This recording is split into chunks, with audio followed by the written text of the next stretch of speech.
Yeah, so why don't we jump into our breakdown of episode 5 then? Let's do it. And our opening credits are a little different because it's like someone is changing the radio dial during the song, and we actually hear Ryloth. Then we hear some people talking, then we hear Corellia, and we open up to Coruscant, and it's Kleya at the comms. And I imagine these are some of the rebel cells that they're listening to. Yeah, they're kind of keeping tabs on the chatter from all the different sectors of the galaxy. But it's also just, I thought this opening was really cool. I loved hearing the theme tune in and out with the radio dial. It was good. Yeah, I really enjoyed that. And she stops at Skolden's bug that they have planted and hears him getting very upset about something when Luthen interrupts her. And then we cut to Cassian as he makes his way to a contact to receive new identity before leaving Ghorman. And as he leaves, after he gets his identity from these two people, he leaves is listening to his new backstory, and he learns that he is now Varian Sky. I thought that was kind of a cool, like, oh, he's like listening to a podcast about who he actually is supposed to be. Yeah. It's either a completely fictional identity or this is someone they've, compromised and are allowing Cassian to fill his shoes for a minute. I'm not sure exactly the details, but spies would need to study their backstories and stuff to be able to kind of improvise on the fly and that kind of thing. That would be a fun job to create the backstory for fake people. I think what you're talking about is Dungeons and Dragons. A dungeon master? Well, it's more the players that usually come up with the crazy backstories for I've the never characters, played. But it's fun. You should do it. I know I should. There's like a Star Wars version that I've always wanted to do. Yeah, I've never gotten to play the Star Wars tabletop game, but it's where a lot of the lore additions came from after the original trilogy. Yeah. So, like a lot of the lore stuff we take for granted now is due to the Star Wars role-playing game. Honestly, I just want to buy a lot of those books and just read them. You know what I mean? Like just for the information. Dig for the info nuggets. Yeah. I need to go to McKay's and find some, I think. We cut to Ghorman, and Cyril mentioned he is coming home to Coruscant to visit home. And he's interrupted by the ISB. They're being raided because they picked up someone with an illegal broadcast in the office. There's a listening device in the office, and Cyril fights them on this, but he can only go so far with it, right? But remember, it's all an act, right? He's kind of fighting them to show, hey, I really hate the ISB. Yeah, I'm sticking up for this bureau. That's where my allegiance lies. I'm a bureaucrat at heart. And it's unclear to me just how much of it is part of his the intended act and how much of it is him kind of improvising in the moment. Because it's the Ghorman Front's device that is actually there. But I don't know if that was intentionally allowed to be there or what. It's a very delicate game that they're playing. Yeah, because not everybody is in on it. No, and there's a lot of variables that could throw everything off. Right. Then we cut to Coruscant as Kleya goes back to listen to the recording of Davos Golden. And it turns out that he wants a sweep done of all of his relics that he has because one of his items in his collection is a forgery. So now he's worried that maybe even more of them are. But here's the problem. One of the microphones is in one of his collection items that he has. Yeah. And so if they're going to start examining all of these, they're going to find the microphone. Yeah, absolutely. And that's inevitably going to lead back to Luthen. I don't know how if they can trace what the comlink is linked up to or what, but if it's discovered, it's pretty much game over for Luthen and Kleya. It's not going to be good at all. But she can't continue listening because some customers arrive and she has to go deal with those customers. And then we cut back to Cassian still listening to his backstory as he heads to his transport. And then we quickly cut back to Ghorman, and Cyril returns to his office with all of his workers, and he says that there was a listening device in his office. And he makes it seem like his frustration is with the ISB, really playing up that aspect of it. Like he's getting frustrated and kicking things, and everyone's kind of like, wow, look at him. He's sticking up for the little guy. Yeah. He's not. No, he's after the little guy. He's the boogeyman that the little guy he is a wolf in sheep in their closet. clothing. Yeah. Yeah. Below in the underground, they discuss Cyril's background, how he was fired by the ISB when he was on Preox Morlana. So that must give him motive to actually join the Ghorman Front. And so they're thinking we can really play in on that and manipulate him that way, knowing that he had that confrontation with the ISB. And Cyril walks the streets and he's got a little beret on. He's looking like a local.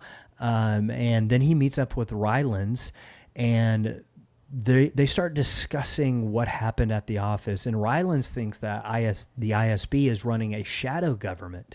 He says that they're the ones who are actually in charge of the Empire here, and we need to stop them from whatever they're doing. And then he directly asks Cyril if he can get them the information of what is in the transports. They need to confirm what it is they're actually building, like if they're actually building an armory or not before they go through with striking these transports. And that knowledge is just going to be power for them, if they can show some evidence that it's actually something very malicious going in, that's going to help their cause and in rallying support and everything. So, it makes sense what they're doing. Yeah. And then on Coruscant at the safe house, the doorbell buzzes and Bix waits for the knock sequence before opening it for Luthen. At first, she thinks that he's there to tell him that Cassian died, but he's actually there to check in on her. Yeah. He's like, immediately Luthen goes like, oh, no, it's not that. It's not that. Because that's immediately what Bix assumes. It's like a next of kin notification kind of thing. Let me ask you this. Do you think Luthen actually cares? I think he cares in a theoretical sense. I think he's very bad at caring when it comes down to the nitty gritty practical work of caring. Does that make sense? Sure. I think he's really good for caring about the hypothetical public, the greater good, the hypothetical people of the galaxy that he's trying to save. But I think when it comes to individuals, they're pawns in his chess set. Do you think that we're going to end up getting his backstory or not? Because I kind of thought we would already have it by now. Yeah, I think because I kind of suspect at the pace that everything's going and just knowing where Rogue One is and everything that Luthen may not make it out of next week. That's what it feels like. It's feeling like that a little bit. Just with his desperation, he's making some more reckless, calls and stuff like that. And we just simply know that he's not around in Rogue One, and everybody else that's a key player in Rogue One has been introduced in Andor season 2. So, it's not looking good for Luthen, and I think we'll probably not get tons of information about him. And I think that works fine for his character. Cause he's really just like a walking moral conundrum, He really is. So I'm good with him with it being kind of separated from any kind of personal history. Yeah. I mean, I wouldn't hate it. I want to know. Yeah. I want to know for sure. For sure. Like give it to me in a book or a comic or whatever. Yeah. He definitely loves the Rakatan though. That's for sure. Luthen says that he's actually stayed there twice. And Bix says that the hiding never ends, and Luthen promises that one day that it will end, or they'll die trying. Yep. And Luthen says that he will look for a new place for her to stay, but then he notices the drugs out on the counter. But I don't feel like he judges her for it. I got the sense that he's been there himself. It seems like because he can identify the substance based on smell. He just kind of takes a whiff of the vial later and immediately knows what it is. So, like, to me, I think he's either had personal experience with whatever this substance is, or someone close to him has, maybe. And it may not be an uncommon thing that rebels use to sleep well at night, you know? That's the sense I was getting. Like, I think this is one path that Bix is going down that probably many people in this life have also trod, you know? So maybe it's just melatonin. Yeah. I think melatonin makes you like space out and gaze out the window and all that, right? I know someone who did not understand how melatonin works, or they misread the instructions, and they thought that the instructions said eat one gummy until you fall asleep every hour. And so they just kept eating them and eating them and eating. And then they like slept for 24 hours. Yeah, I was about to say, it's like, were they mummified? Yeah. So maybe it's melatonin. But yeah, so Luthen says he's going to look for her place to stay. He notices the drugs. And then he tells her that he needs her healthy and that she needs to take care of herself. And Luthen was actually there to see if Bix was willing to do a mission, but decides against it after kind of seeing the state that she's in. Yeah, he's like, oh, she's not hanging right now. Right. I'm gonna lay off. We'll just let her kind of deal with what she's dealing with. Because I think he also sees the, and this gets brought up later by Cassian, but he sees the like fragility of this situation with Cassian and Bix, right? Because I think both of them are very useful to him, but he also knows like if he loses Bix, he may lose Cassian. And vice versa. And so I think there's a lot going on, but I think he's making a good compassionate call in kind of leaving her on the bench for a minute. Yeah, that's the sense I got too, of like, okay, he does the right thing here, because normally I feel like he would just kind of push someone to do it, but like seeing the state that she's in, he decides against it. And Luthen goes on to warn her of her drug use, saying that it works for a while, but the dreams will come back stronger if you stop using. It's like, that sounds like personal experience to me. Yeah, I agree. And like Luthen kind of has, I think, the view that like I have of it, like seeing Bix do this. It's not a sense of judgment I get or anything. It's like compassion. It's heartbreak for this person. And so, you know, for sure. But it's maybe Luthen being compassionate despite himself, or it may be that he genuinely cares a little more than he lets on. I don't know. Yeah. Man, I want to know more, but oh well. We cut to Dakar, and Will is teaching Saw's man, Pluty, how to use the fuel extractor. It doesn't go great. No. Pluty wants to know who taught him, and Willman won't say. That seems to be a big mystery, but I feel like Luthen had someone teach Willman how to do this, right? Like, yeah. Willman he started with making bombs and stuff in season 1. I think Luthen probably saw that raw talent, or aptitude he had, and directed it into something even more constructive, or perhaps destructive in this case. But yeah, I think his skills have been fostered by the rebellion for sure. Yeah. Then we cut to Ghorman as Cyril copies the plans to a disk, sneaking them out as he leaves. And his contact, I'm going to call him Mr. Spider, or we can call him Mr. Idiot. The Spiderling. Based on what happens in episode 6. But that's true. He stops him, and Cyril gives him the data and receives another spider for it. We cut to Coruscant. Kleya speaks with Davos Skolden's assistant, who is in the gallery, and learns from her that they're taking every artifact out for reappraisal, and Kleya is starting to get real nervous about that. Yeah, I mean, as she should. That's a bad development and everything. That's not good. On Ghorman, the front checks the plans. It's everything they needed. Cyril actually came through.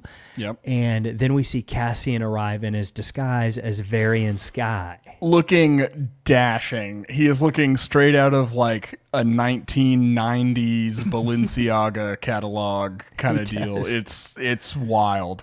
He does. He certainly is looking the part of a fashion designer.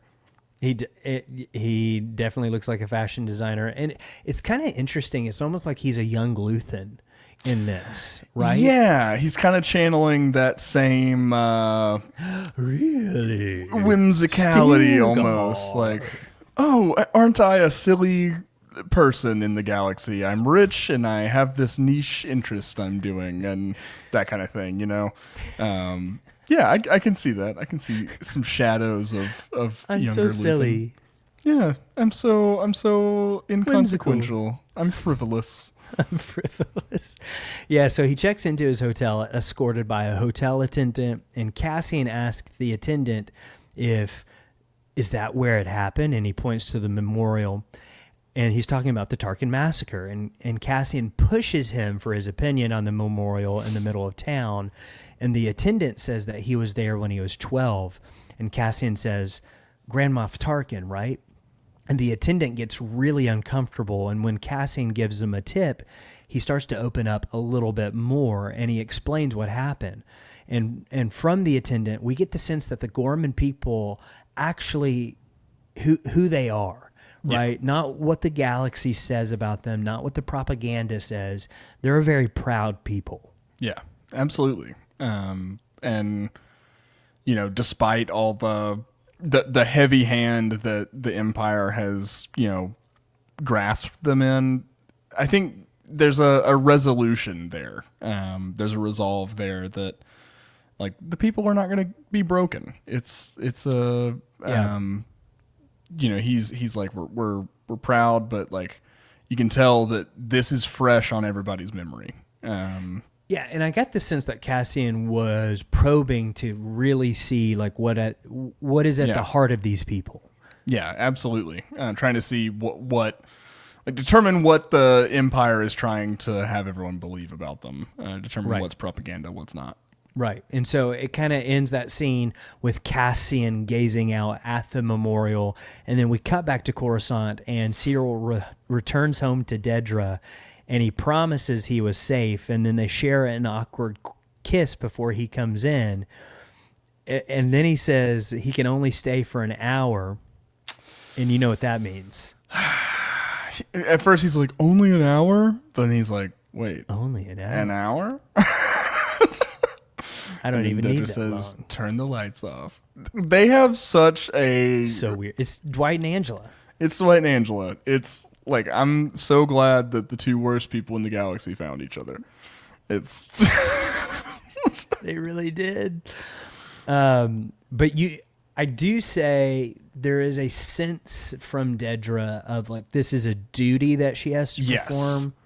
Yes. Yeah? I'm getting the sense that, like, okay, like, I really think Cyril is mostly, like, an informant. Like, he's an operative to Dedra. She's working him. Yeah, exactly. There's this whole, like, the relationship part is part of the operation. Mm-hmm. And I think that will come to bear in the latter half of the season. He's going to kill her, isn't he?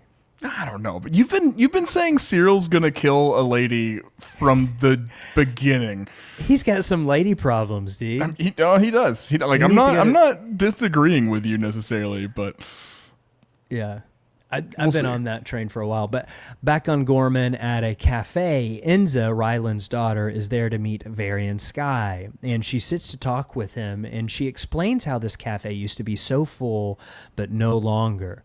And when the people behind them leave, Cassian gets very angry and upset with her because she's being too brazen about this. Too inexperienced, too trusting of, like, he's like, I could be ISB and you have no idea. You just walked right in and started talking to me. And he points out, yeah, go ahead. Do you know what she's looking at in this cafe? Empty chairs and empty tables. This is the ABC where her Cafe, isn't it? friends will chat about silk no more. Okay. I'm sure Eddie Redmayne is a great guy. Also, I think we had a Patreon special about this, like a whole episode dedicated to your thoughts on Eddie Redmayne. I cannot stand him as an actor. He talks like Kermit the Frog, and it drives me insane. When he sings any song in Les Mis, I want to scream. Empty chairs and empty tables. That's how he sings. I mean, he's a little mouse man. He sings like Jimmy Fallon pretending to be the Bee Gees. That's what he sings like. I know. I know exactly what you're talking insane. about. It drives me insane. Anyways, yes. He points out that she has no idea who he is and that she needs to be more careful. And she goes on to say, it's hard to be patient when your world is falling apart. And I get that. Yeah, absolutely. I think that shows, like, Cassian's coming off of his experience on Yavin 4 last arc with just the most disorganized, in shambles little squad, right?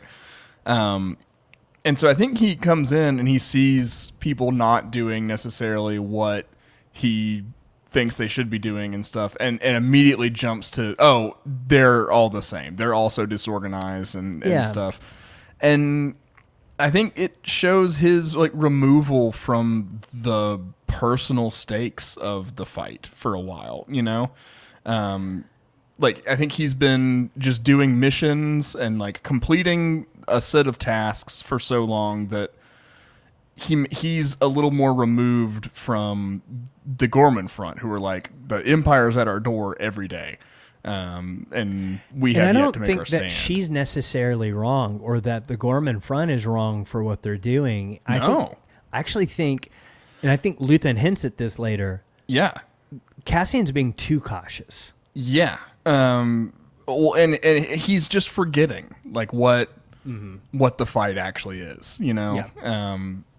He's like, Luthen sees opportunity, and Cassian's almost turning his nose up at it. Yep, for sure. And then Cassian switches to his Varian character. He turns that right back on and asks her to stop following him before she leaves. We go back to Coruscant as Cyril gives Edie a spider, and she decides to call it Cyril because of the silence, the brooding, the disregard for common sense. And I was just could you imagine, geez. Like, but you can tell that Cyril is able to take this a lot better now. He's just kind of brushing it off because he feels fulfilled in what he's doing right now. He's got his little corner of the Empire he's staked out. So I don't care what you say, Uncle Harlow. Yeah. I don't need you, Uncle Harlow. Then we cut to Good Morning Coruscant. Yeah. And if we were in the Star Wars galaxy, this would be our job. Yeah, we would be Good Morning Coruscant. Mac and Alex in the morning. At night.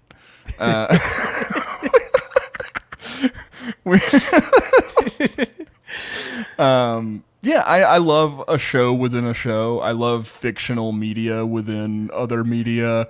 So I love that Star Wars has got some of that now. It's again very Hunger Games.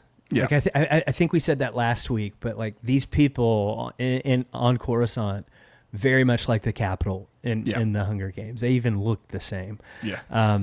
But it's kind of like, I mean, if you've ever been sick home from school, you have the TV on and you're not watching it. It's just kind of background noise. That's exactly what's happening here with Bix as she lays down with her blaster, listening, but not really listening to Good Morning Coruscant. Yeah, it's just filling up some empty space in the room. It's not going well for her. I feel really bad for her every time we cut to her. It's not good. But on Ghorman, it's rough. I really am like heartbroken over everything Biggs has been through this season. What did she do to the writers? I don't know. understand. She has like, and she's not gotten like a really big hero moment or anything yet. Like I don't know. I want her to get her due. I will tease the end of episode 6. I feel like she gets it a little bit. But you want a little more, right? Because that's just getting even for everything that's happened. It's not her getting to shine. A hero moment. Yeah. On Ghorman in the Memorial Plaza, more protesters continue to shout out at the Empire and how they're building the annex as Cassian walks by. And then he makes his way to Rylands' shop and meets with him directly as the room clears. And Rylands turns the charade off after he promises that there's no listening devices, because every shop on Ghorman does the same because of the competitive market of it all. So right. And it's again Cassian kind of he's not seeing that they are thinking about these things and planning stuff out. He's like, do you even know if it's safe to talk here? Like, yeah, but like, dude, chill out. down. Like let's give a little bit of trust, like none of this works without a little bit of trust. Right. And Cassian points out that the radio they gave him, and then he gives him a new code crystal for it that will only work kind of to verify who he is, of like, okay, this will work for your radio. Nothing else can work for it. So it proves who I'm saying I am. And then Ryland says that they're building an armory, though the Empire won't admit it. And he tells them of the source that they have inside. But Cassian says that they feed false information all the time. Are you sure this is a source you can trust? He is right about this. On this part. But Rylands tells them that they know which transports to target, and they believe that they can catch them in their lie, the people will rise up, and Ghorman will fight back against this. Yeah. And Rylands admits, though, that they need an advisor, because they don't have the tactical mind for this stuff. So they're aware of their own flaws, but Cassian ends the conversation and tells them to check the radio. Yep. Yeah. Not one of Cassian's shining moments on Ghorman, in my opinion.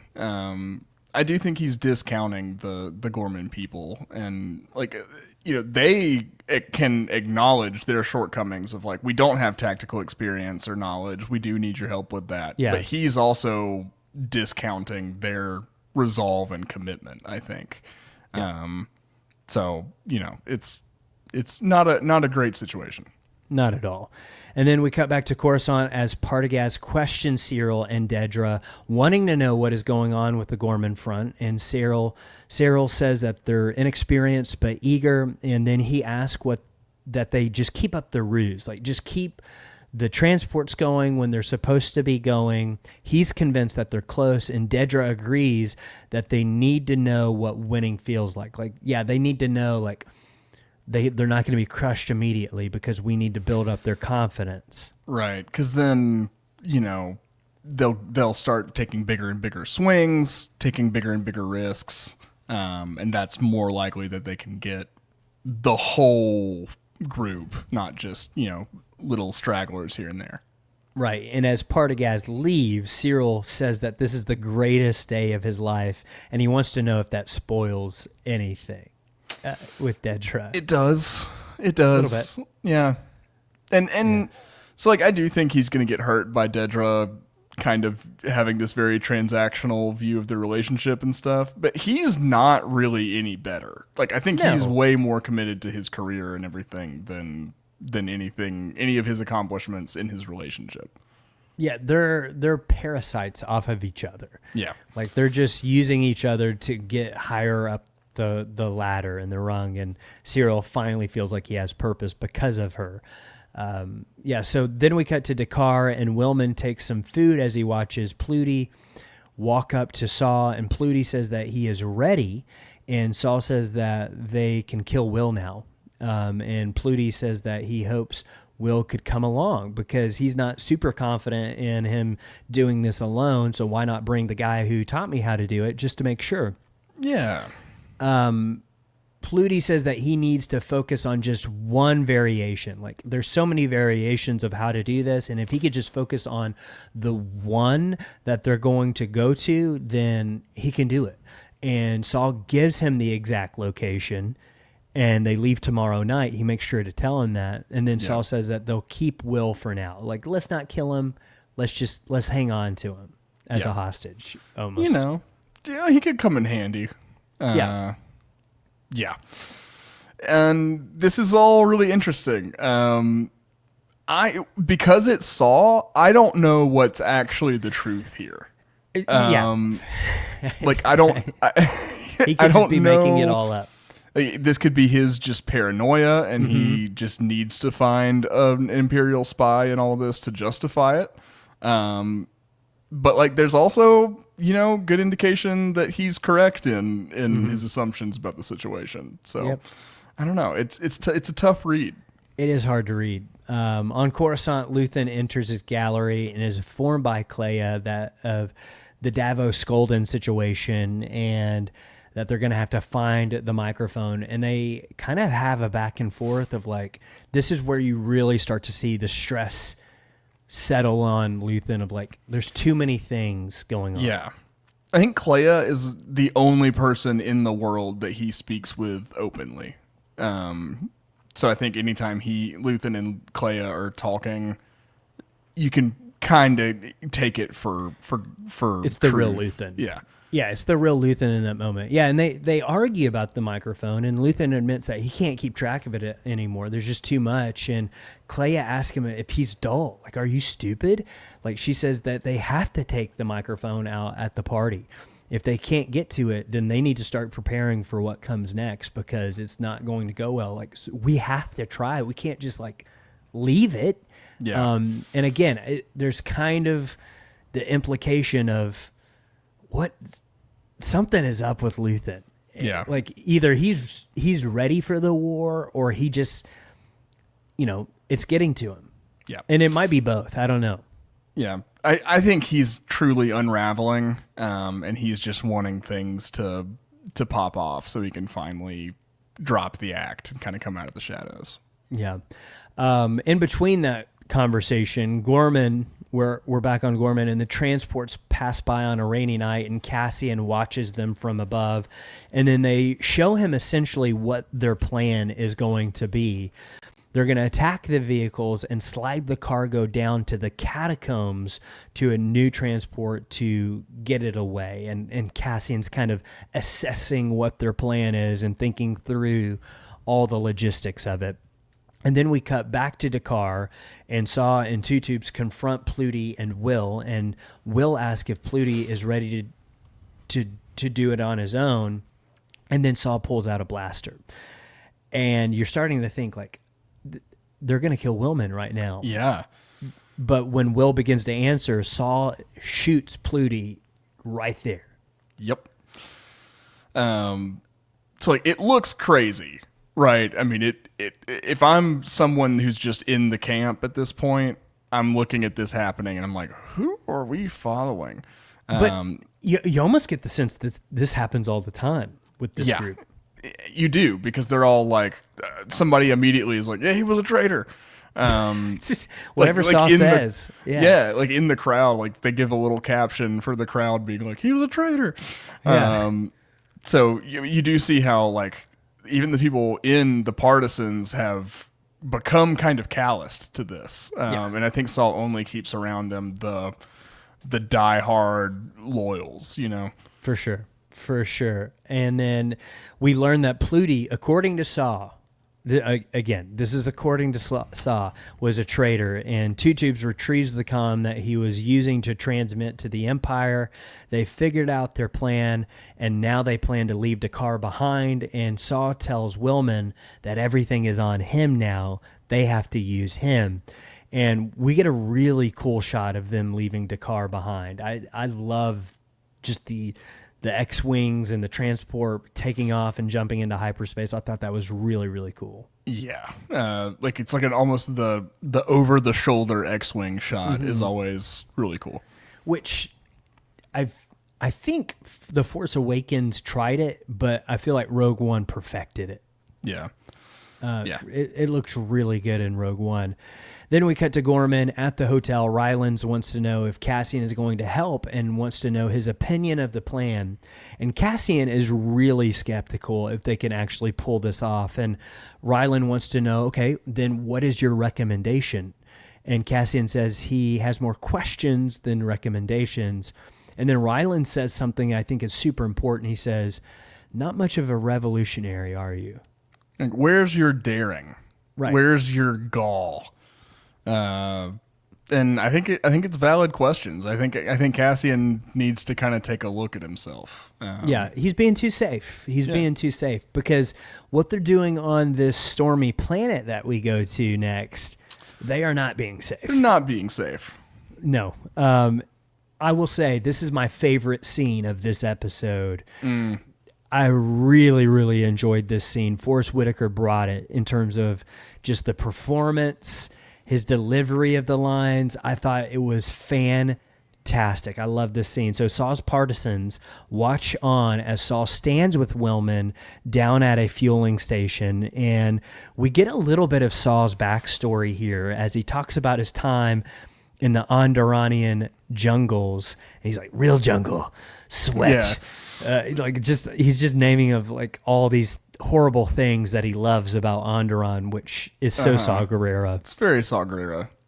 Good. It's a good little piece of information to get some people caught up on a little bit of his backstory if they haven't tuned into the Clone Wars or Rebels or stuff like that. It's a good little lore drop. That's probably something, if you're a new listener and maybe you're not super familiar with everything Star Wars, Saw Gerrera is actually a character that was created in the Clone Wars cartoon, and he was trained by Anakin Skywalker and Captain Rex to be an insurgent, and he never stopped fighting after the Republic transitioned into the Empire, and he just went on, kept doing what he's doing back when Anakin was training him. So lost his sister in the Onderon insurrection, and so I think that really set him on a darker path. I think that's why he couldn't stop fighting. Yeah, and we talk a lot about this in our Rebel Alliance 101 episode. So if you need a little brush up on some of the history of the rebellion, definitely check that episode out. We had a lot of fun doing that one. But then he goes on to describe his experience with Rhydonium and how one day on Onderon, when they were working with it, everyone started to itch as they worked with it, and you can feel your skin coming alive, and there turned out to be a leak, and you could feel it before you could smell it. And as he's saying all this, Will successfully extracts it and opens the valve to prove it. And Saw goes up to it saying he's always loved it. And it's like, what is going on with Saw? What is going on here? It gets even weirder because, of course he's saying, I love you to the Rhydonium. And then he mentions the Rhydo is his sister and she loves him. And again, like knowing the history of Saw Gerrera, it's like, oh, you need some therapy, my friend. Yeah, this is some Norman Bates stuff. This is crazy. You need help, my guy. I love this look at completely unleashed Saw that we get. It's like he's almost like it's like the essence of Onderon he has projected onto this gas. Yeah, dude, it's crazy. I love it though, because it's like, I don't know. There's just his performance is so good in this scene, and he urges Will to remember this perfect night, and Saw admits to being crazy, and he goes on to say that he and Will are actually very similar because they're both unloved, they're hunted, they're cannon fodder, they won't live to see the rebellion win. Yeah, but then he asks where Will is. He's not with Luthen. He's here, and he's ready to fight. And Will realizes, you know what? You're right. and he takes off the mask and breathes in the Rhino, and he screams as he breathes it in. It's almost like he's being reborn into one of Saw's partisans. Yeah. So we learned that the reason why Saw can maintain his cult is because of they're all huffing this like psychedelic gas. Season 2 of Andor is really showcasing some substance abuse. It's wild. Did you ever ride the bus as a kid? Oh yeah. You know that smell of the gasoline on the bus? Oh yeah. Kind of learned to love it, right? Of course. Yeah, it's that. I imagine that's similar. Yeah, it's that. And I love how the episode closes out, but you can still hear the echo of Saul's laughter. Yeah. As the credits roll. I love the ending of this episode. Again, I thought the first half of it was as slow as episode 4, but I really, really enjoyed the ending of this one. Yeah, for sure. Like I would kind of this 3-episode arc for me, you can kind of split it in half, to where the back half is really, really engaging to me, and then the first half is a little bit more of a drag. But yeah, like the back half of this episode is where things really start picking up. The plots are all thickening. All the little threads are kind of starting to come together in a really intricate pattern. So yeah, it's awesome. Yeah, it's good stuff. It's really good.